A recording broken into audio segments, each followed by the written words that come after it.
Здравейте, приятели, в канала Velour. Днес ще покажа как да възстановите Microsoft акаунта си без имейл. Влизаме в сайта на Microsoft, натискаме вход, после нямам достъп до акаунта си. Избираме личен акаунт и въвеждаме телефонния номер.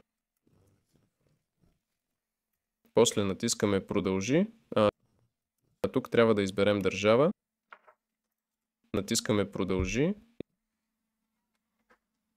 Изпращаме код на този телефонен номер.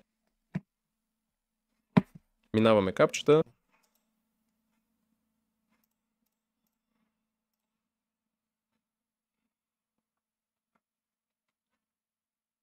Въвеждаме кода тук.